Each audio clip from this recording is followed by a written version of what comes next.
संपूर्ण श्री रामचरितमानस के 5वें एपिसोड में विवेक और विनम्रता का भाव सामने आया। अब अगले एपिसोड में श्री राम कथा मर्मज्ञ डॉक्टर कुमार विश्वास जी बताएंगे कि श्री राम कथा किसे प्रिय लगेगी और किन लोगों को यह कथा रुचिकर नहीं लगेगी। आइए चलते हैं श्री रामचरितमानस की भावरस संगीत यात्रा पर। मंगल भवन मंगलहारी प्रभु सुदशरथ अजिर बिहारी। जय जय सिया राम। पूज्यपाद गोस्वामी तुलसीदास जी महाराज द्वारा सृजित श्री रामचरितमानस की इस भाव रस यात्रा के इस छठे पुष्प में अर्थात इस छठे एपिसोड में मैं आप सबके हृदयस्थ राघवेंद्र राम सरकार को सादर प्रणाम करता हूं। गोस्वामी तुलसीदास जी कहते हैं कि राम कथा कहने के मेरे इस प्रयास का कुछ लोग उपहास भी उड़ाएंगे, कुछ इस पर परिहास करेंगे, लेकिन मैं उनसे चिंतित नहीं हूं।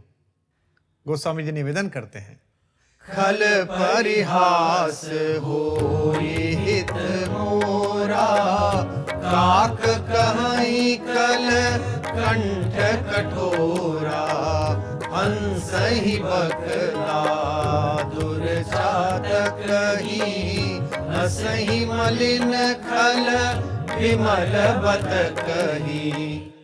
गोस्वामी जी कहते हैं कि दुष्टों के परिहास करने से तो मेरा हित ही होगा, क्योंकि कोए को तो मधुर वाणी वाली कोयल कठोर लगती है, और जिस प्रकार बगुला हंस पर और मेंढक चातक पर हंसता है, ऐसे ही मलिन मन वाले खल लोग निर्मल वाणी बोलने वाले पर हंसते ही हैं। यह परंपरा है। इसके माध्यम से पूज्यपाद गोस्वामी जी यह भी संकेत करते हैं कि कोई आपको बुरी बात कहे, कोई आपके कर्म को छोटा कहे, तो आपको क्रोध आएगा, पर गोस्वामी जी कहते हैं कि इसमें मेरी कोई हानि नहीं है, यह उनका संतत्व है, बल्कि हित ही है। दृष्टांत देते हैं कि जो कौवा है वो कोयल की वाणी को कठोर बोलेगा तो पहले उसकी कर्कश वाणी सामने आएगी। कितना सुंदर संकेत है। जब कोई कौवा किसी कोयल पर टिप्पणी करेगा तो टिप्पणी किस भाषा में करेगा? वो अपनी भाषा में करेगा। तो गोस्वामी जी कहते हैं कि जो मेरा अहित चाहने वाले हैं, जो इस राम कथा का विरोध करने वाले हैं, जो इस लोक भाषा में भगवान राघवेंद्र की इस जीवन यात्रा के मेरे वर्णन करने के मनोरथ के प्रति उपहास करने वाले हैं, वे अगर मेरा उपहास भी करेंगे तो इसमें मेरा हित होगा, क्योंकि सबसे पहले उनकी तुच्छता जगत के सामने ज्ञापित होगी। बगुला हंस का उपहास करता है। बगुला हंस से जलता है, क्योंकि हंस मानसरोवर का जल पीता है, जहां साक्षात शिव विद्यमान है। वह नीर क्षीर विवेकी है। दूसरी ओर दादुर है, मेंढक है, वह चातक को बुरा बोलता है, वह चातक की निंदा करता है। इसकी निंदा से उसका चरित्र सामने आता है। किसी दुर्जन द्वारा जब निंदा की जाए तो चरित्र दुर्जन का उद्घाटित होता है, सज्जन का उद्घाटित नहीं होता। गोस्वामी जी कहते हैं, कबित रसिक न राम पद नेहु, तिन कह सुखद हास रस एहु, भाषा बनीति भोरी मति मोरी, हंसी बेजोग हंसे नहीं खोरी। गोस्वामी जी कहते हैं, जिनको न कविता में रस आता है और न ही जिनको राम के चरण में रति है, जिनको यह भी प्राप्त नहीं है, उनके लिए मेरी यह कविता आनंद का, हास्य रस का, मजाक उड़ाने का सुख प्रदान करेगी, क्योंकि यह भाषा में रची गई है, लोक भाषा में रची गई है। और दूसरे, मेरी बुद्धि भी बहुत भोली है, इसलिए जो हंस रहे हैं उनका कोई दोष नहीं है। उनको लगता है कि भोली बुद्धि में अवधि भाषा में कुछ लिख दिया है, वैसे लोग तो हंसेंगे, इसमें उनका कोई दोष नहीं है। इससे उनका हास्य रस पुष्ट होगा। अगर वे आनंदित होते हैं, अगर वे प्रसन्न होते हैं, तो भी जगत का मंगल है, क्योंकि उनके हृदय में भी सिया राम स्थापित हैं। कह चुके हैं, सिया राम में सब जग जाने। प्रभु पद प्रीति न सामुझिनी, तिनहि कथा सुनी लागी फीकी, हरिहर पद रति मति न कुतर की, इन कहूँ मधुर कथा रघुबर की। पूज्यपाद निवेदित करते हैं कि जिनमें न तो प्रभु चरणों में प्रीति है और ना ही अच्छी समझ है, उन्हीं को यह कथा सुनने में फीकी लगेगी। इसके इतर जिनमें भगवान हरि और हर के प्रति आदर है, उनके चरणों में प्रेम है, उन्हें रघुनाथ जी की यह कथा अत्यंत मीठी लगेगी। जो ये मानते हैं कि हरि का पद बहुत बड़ा है और हम बड़े तुच्छ हैं। यह जो शिव और विष्णु का ऐक्य है, यह जो हरिहर का ऐक्य है, यह गोस्वामी जी की एक ऐसी देन है भारतीय सनातन संस्कृति को, जिसके लिए पूज्यपाद के प्रति पूरा भारत श्रद्धावनत है। एक कुतर्क भारत में पश्चिम की ओर से लाया गया कि शिखर एक नहीं होते, शिखर पर सब अकेले होते हैं। लेकिन भारत के संस्कार ने, भारत की संस्कृति ने विश्व को सिखाया कि शिखर पर बैठी हुई हमारी दोनों भगवत विभूतियां, हमारे दोनों ईश्वरीय अवतार, ईश्वर की दो संकल्पनाएं, एक हरि और एक हर, एक शंकर और एक विष्णु, दोनों एक ही हैं। आप कथा प्रारंभ करते हैं भगवान शंकर के श्री राम पूजन से, जहां माता पार्वती पूछती हैं, आगे पूछेंगी जब हम कथा में प्रवेश करेंगे, कि सब आपकी वंदना करते हैं, आप किसकी वंदना करते हैं? तो भगवान शंकर बताते हैं कि मैं राम जी की वंदना करता हूं। राम कौन है? वे कहते हैं जानती तो तुम हो, पर जगत के हित के कारण पूछ रही हो। और दूसरी तरफ राम जी हैं जो कहते हैं शिव द्रोही मम दास कहावा, जो अपने जीवन का सबसे बड़ा संकल्प पूरित करने के लिए चलते हैं, जहां से उन्हें समुद्र पार करके प्राण वल्लभा को लेने जाना है, भारतेश्वरी सीता को वापस लेने जाना है, एक दस्यु के आतंक से उन्हें मुक्त कराना है, तो सबसे पहले शिवलिंग की स्थापना करते हैं रामेश्वरम जी में और उनकी पूजा करते हैं, उनसे आशीर्वाद लेते हैं। यह जो युति है, इसको देखना हो तो पंढरपुर जाइए, जहां हरि हर एक साथ विद्यमान है। हरि और हर को लेकर कुतर्क ना करें। ये ना माने कि हम शंकर के मानने वाले, हम राम के मानने वाले हैं। जब उन दोनों ने नहीं माना तो हम कौन हैं? राम भगति भूषित जिय जानी, सुनि हई सुजन सराही सुबानी, कभी न हो नहीं बचन प्रवीणु, सकल कला सब विद्याहीनु। प्रारंभ में ही कह रहे हैं, जो सज्जन हैं वे इस कथा को राम जी की भक्ति से अलंकृत जानकर ही सुन लेंगे, मनोहर वाणी में सराहना करते हुए सुनेंगे, क्योंकि मैं तो सभी कलाओं से और विद्याओं से हीन हूं, रहित हूं। कितनी बड़ी उद्घोषणा कर रहे हैं, विश्व वंद्य कविकुल चूड़ामणि पूज्यपाद गोस्वामी जी कह रहे हैं, न तो मैं कवि हूं और ना ही वाक्य रचना में प्रवीण हूं। तीन महत्वपूर्ण बात इस चौपाई में है। पहली, राम जी के जो उपासक हैं उनके लिए राम कथा है, और उनके लिए राम कथा से प्रिय कोई दूसरी वस्तु ही नहीं है। राम उपासक जे जग माही, यही सम प्रिय तिन कहे कछु नाही। दूसरी बात है, यहां गोस्वामी जी ने श्रोताओं के चार भेद कर दिए।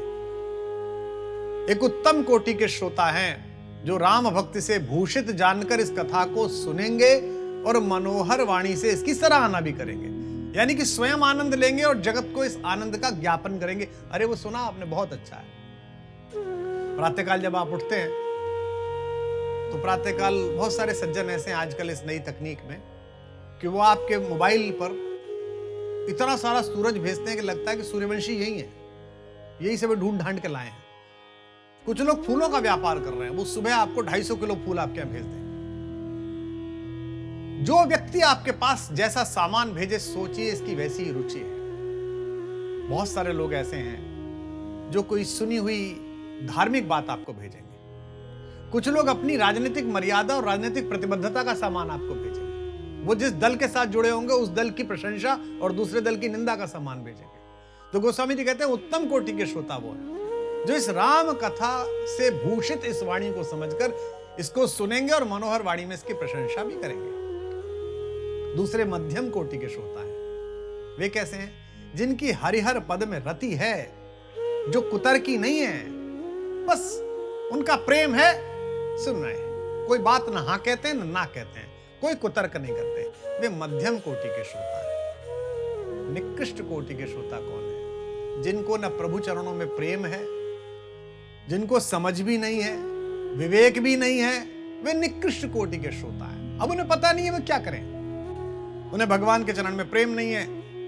लेकिन एक चौथी श्रेणी और बताइए, अधम कोटि के, जो अपने को काव्य रसिक तो मानते हैं, लेकिन राम के पद में स्नेह नहीं है, और ऐसी कथा को सुनकर, ऐसे संवाद को सुनकर वे हंसने लगते हैं, उपहास करने लगते हैं। इसकी गंभीरता तक जिनकी पहुंच नहीं है, वे अधम कोटि के श्रोता हैं। गोस्वामी जी ज्ञापित कर रहे हैं। तीसरी विशेषता जो इस चौपाई के युगल में है, वो ये कि गोस्वामी जी विनम्र कितने हैं। जिस व्यक्ति की कविता इस विश्व कीर्ति मंडल में प्रतिपल गाई जा रही होती है, बोली जा रही होती है, वे कविकुल चूड़ामणि गोस्वामी तुलसीदास जी कहते हैं, मुझे तो कुछ आता नहीं है, मैं सब प्रकार की कलाओं और सब प्रकार की विद्या से हीन हूं, मुझे बालक समझकर, कवित्व विवेकहीन जानकर क्षमा करते हुए आप इसे सुन लीजिए।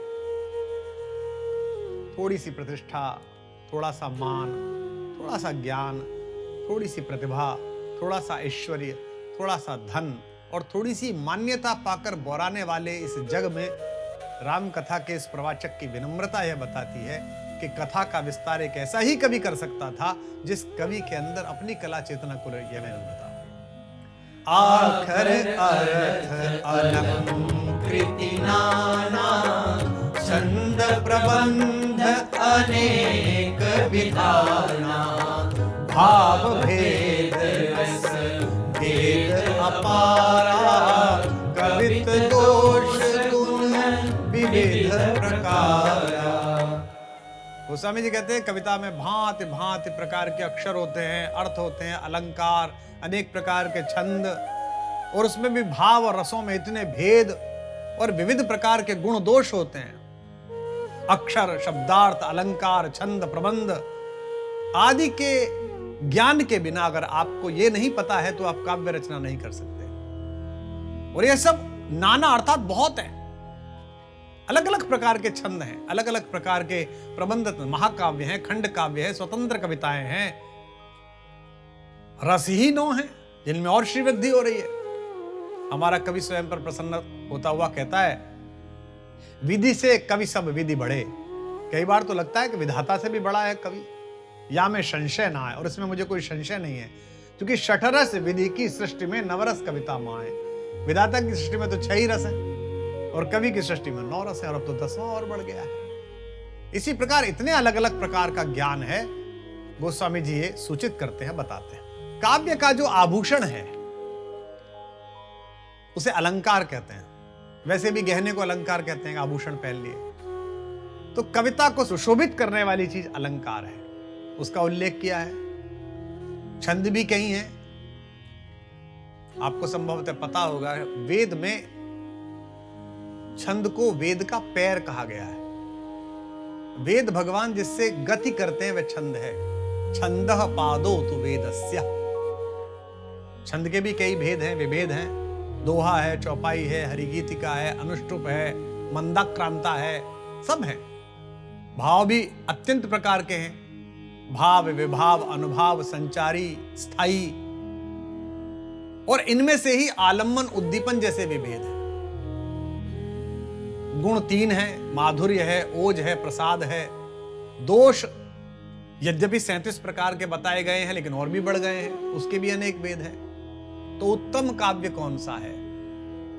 सरस्वती कंठाभरण में उत्तम काव्य की परिभाषा दी गई है, और उसमें बताया गया है जो काव्य दोष से रहित हो, गुणों से युक्त हो, अलंकारों से शोभित हो और रसान्वित हो, ऐसे काव्य से कवि को प्रसिद्धि और आनंद की प्राप्ति होती है। पर गोस्वामी जी तो कह रहे हैं कि मुझे कविता का विवेक ही नहीं है, मुझे तो कुछ आता ही नहीं है। कवित विवेक एक नहीं मोरे, सत्य कहूँ लिखी कागज कोरे। कह रहे हैं काव्य संबंधी जो बातें बताई गई हैं मुझे तो उनमें से एक का भी ज्ञान नहीं है, और इतने अधिक इस बात पर दृढ़ हैं, अपनी अल्पज्ञता का जो उद्घोष है करते हुए कहते हैं यह बात मैं कह नहीं रहा, मैं कोरे कागज पर लिख कर दे सकता हूं आपको, क्योंकि सत्य कह रहा हूं। महात्मा जन कहते हैं कि गोस्वामी जी यहां अपनी दीनता प्रकट कर रहे हैं। गोस्वामी जी दैन्य को प्रकट कर रहे हैं।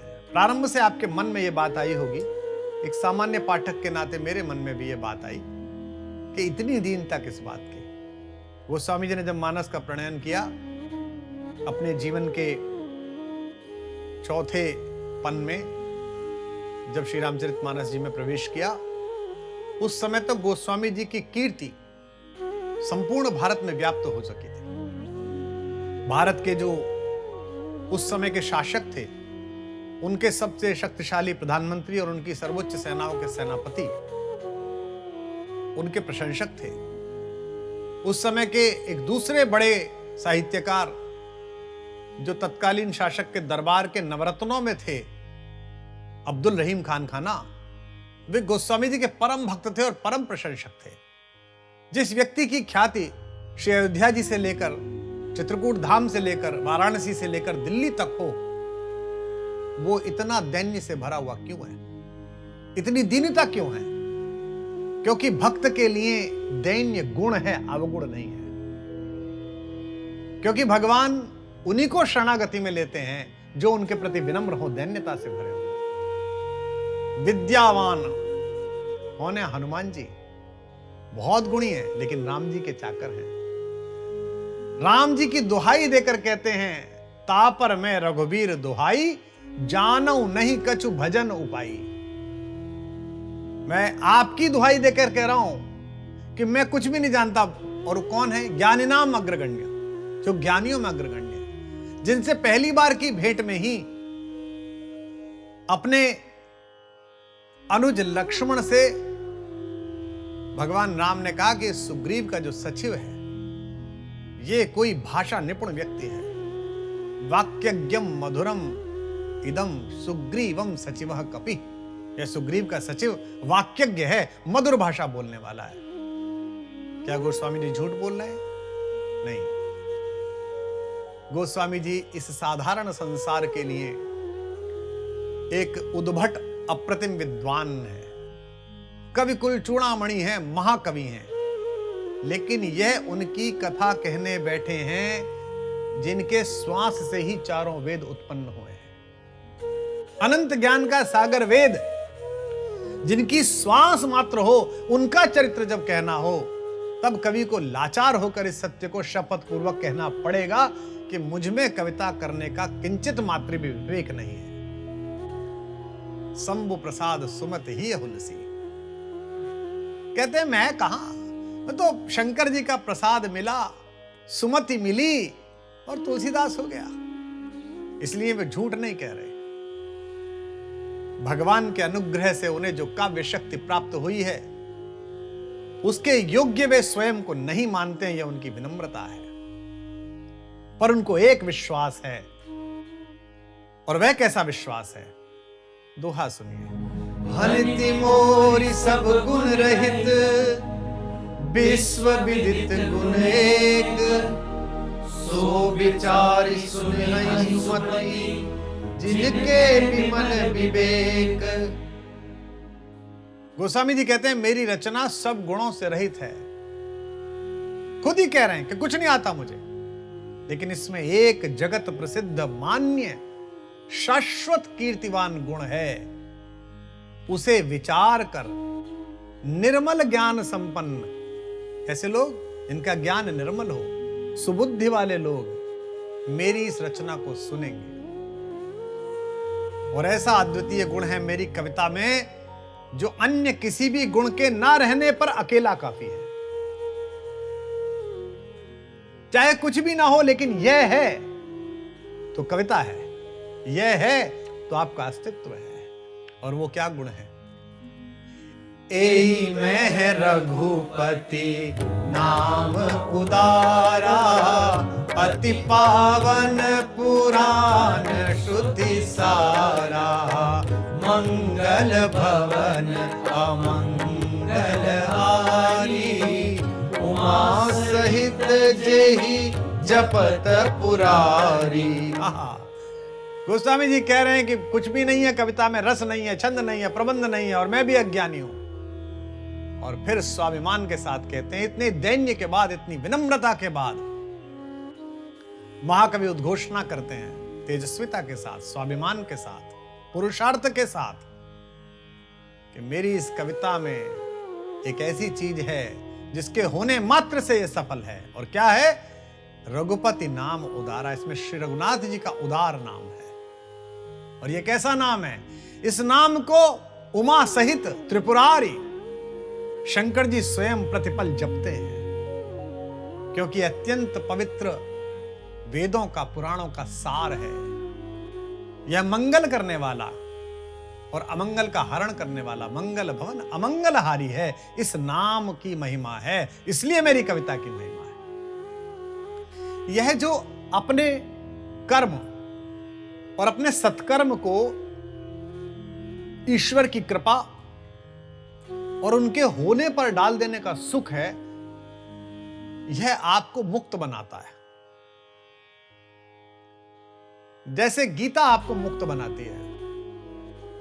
जो अर्जुन के अंदर ग्लानि है, जो दैन्य है कि मैं लड़ूं कि नहीं लड़ूं, सामने चाचा हैं, सामने ताऊ हैं, तात हैं, भाई हैं, भगवान ने कहा तू मत सोच, तू कौन लड़ने वाला है,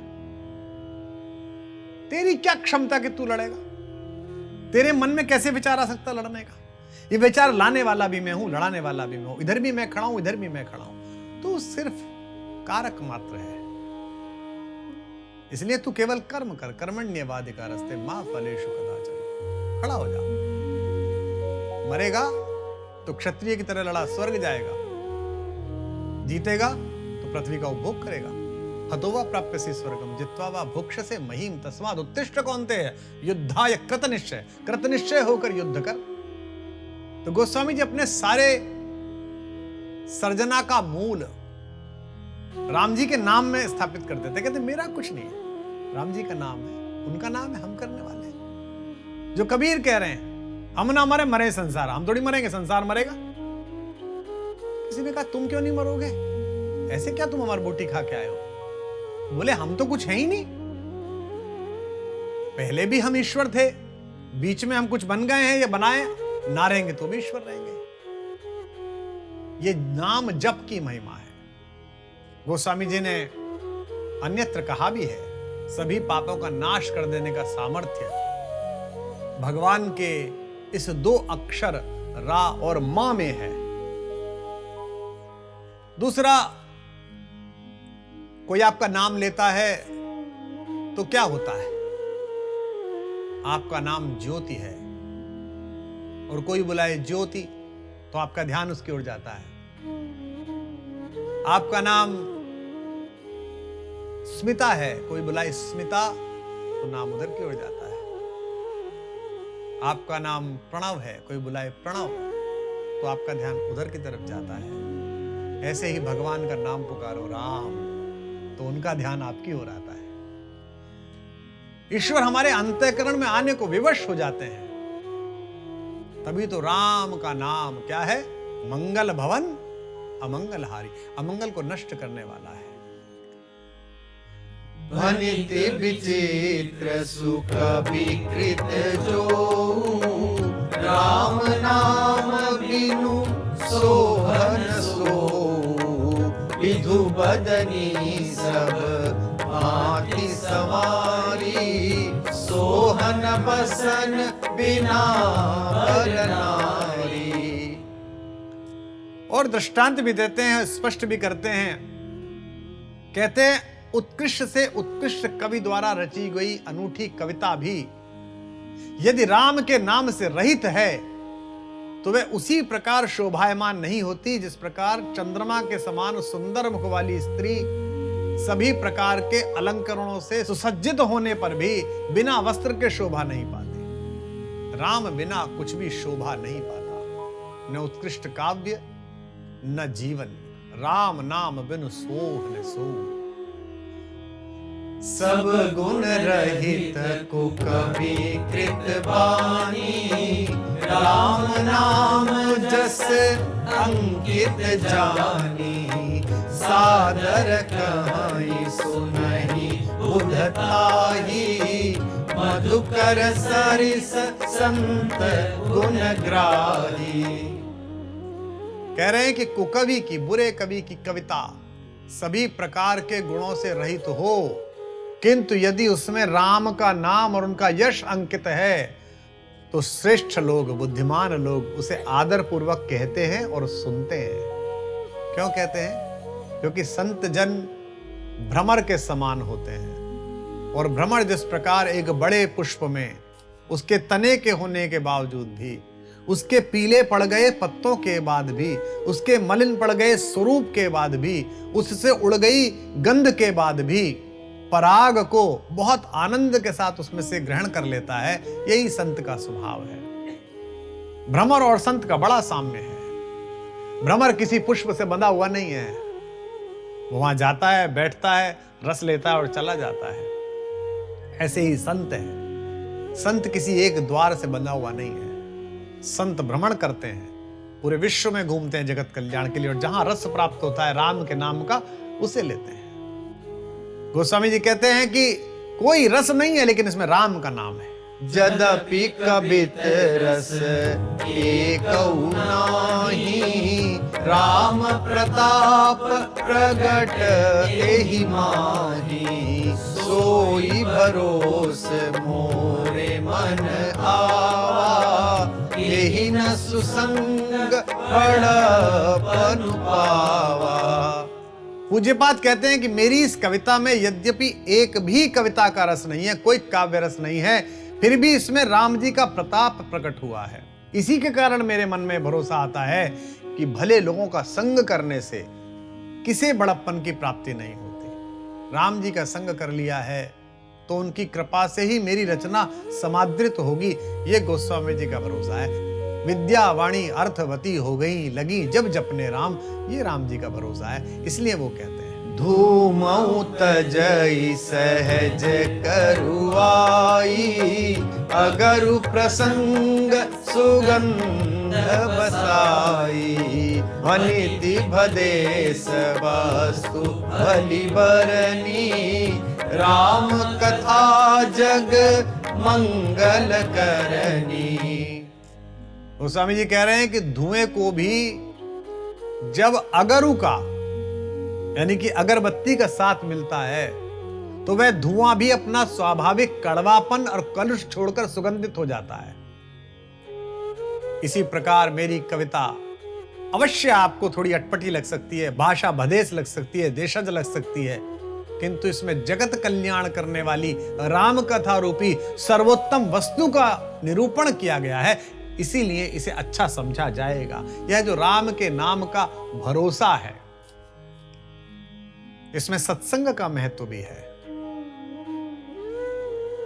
वही धुआं जब किसी को कष्ट पहुंचाने के लिए, किसी के घर में आग लगाने के लिए, किसी की प्रिय वस्तु को फूंकने के लिए मनुष्य के अंदर का खल तत्व प्रयोग करता है, तो वो धुआं लोगों की आंखों में कड़वा लगता है। वो धुआं अमंगल का सूचक है, उस धुएं में कष्ट है, लेकिन जगत के कल्याण के लिए, परमार्थ के लिए, प्रकृति के कल्याण के लिए, निज के कल्याण के लिए यत्न पूर्वक, संस्कार पूर्वक जब वह यज्ञ में परिवर्तित होता है और उसमें आहुति दी जाती है, तो उससे निकला हुआ धुआं लोगों को सात्विक बनाता है, उनको हाथ जोड़ने पर विवश करता है। तो वे कहते हैं मेरी कविता है तो धुआं, कालिक से भरी हो सकती है, लेकिन इसमें अगरु क्या है? राम नाम की है। इसलिए सबका मंगल करने वाली कथा है, सबको आनंद देने वाली कथा है। ऐसा गोस्वामी जी का भरोसा है। मंगल करनि कलिमल हरनि तुलसी, कथा रघुनाथ की गति कूर कविता सरित की, जो सरित पावन पाथ की। प्रभु सुजस संगति भनति भली होई, सुजन मन भाविनी भव अंग भूति मसान की, सुमिरत सुहावनी पावनी। इस छंद में पूज्यपाद गोस्वामी जी महाराज कह रहे हैं कि रघुनाथ जी की एक कथा कैसी है, मंगल करनी, परम कल्याण करने वाली है। और कैसी है, कलिमल हरणी, कलयुग के पापों को हरने वाली है। कहते हैं कि मेरी इस कविता रूपी नदी की चाल सबको पवित्र करने वाली गंगा जी की गति की तरह है। कैसे?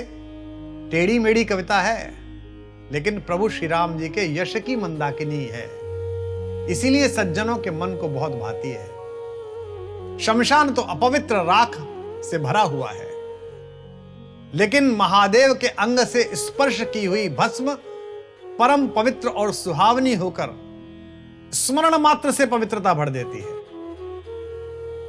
नदी की उपमा देते हैं, कहते हैं गंगा उबड़ खाबड़ रास्ते से आती हैं, वक्र चाल से आती हैं, लेकिन फिर भी कल्याणकारी है। कोई उनकी गति की वक्रता की चर्चा नहीं करता।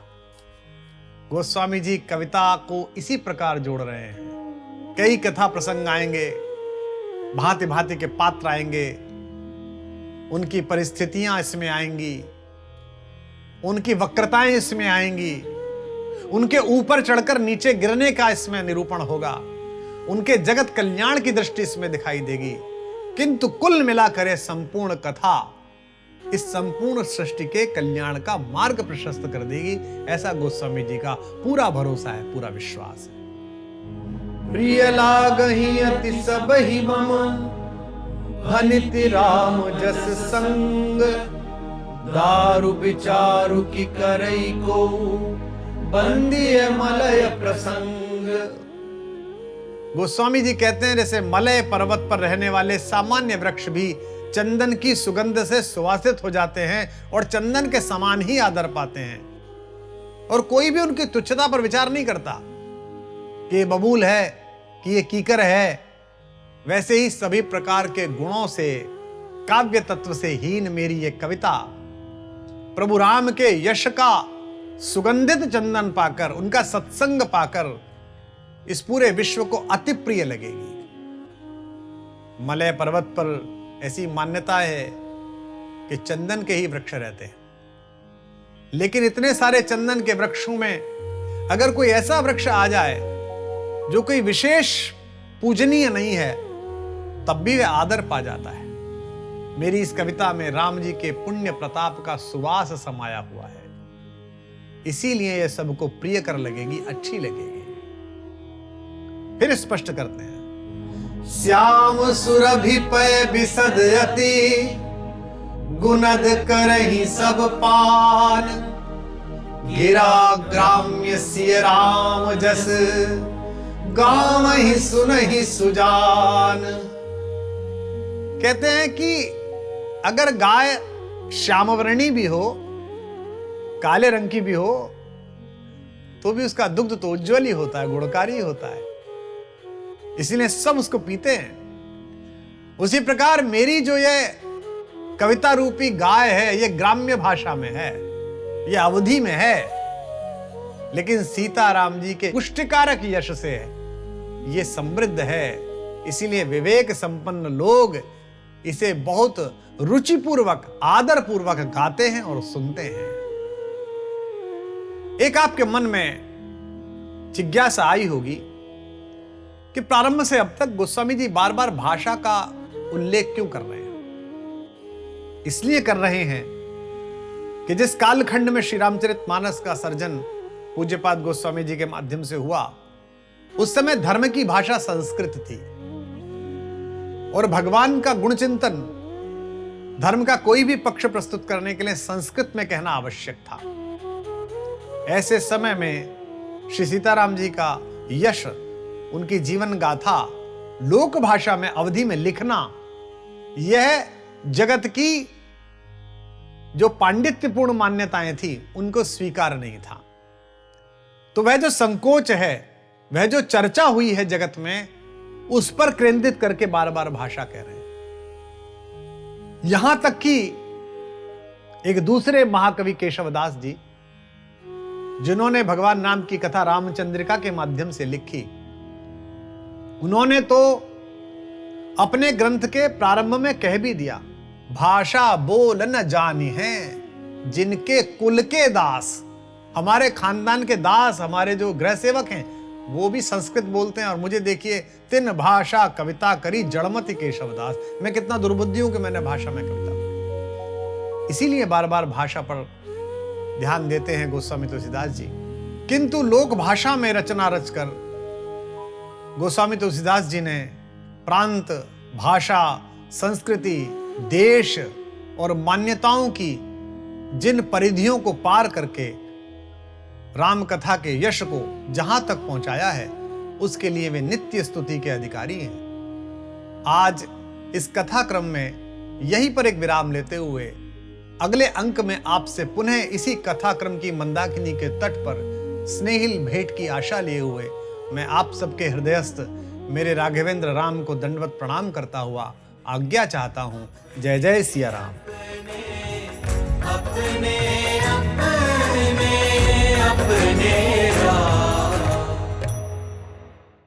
मंगल भवन मंगल हारी। संपूर्ण श्री रामचरितमानस के छठे एपिसोड में श्री राम कथा के प्रति संतों की रुचि और खलों की अरुचि का उल्लेख हुआ। अब अगले एपिसोड में श्री राम कथा मर्मज्ञ डॉक्टर कुमार विश्वास जी करेंगे कलयुग में श्री राम कथा के प्रभाव का अद्भुत वर्णन। आइए चलते हैं श्री रामचरितमानस की भावरस संगीत यात्रा पर।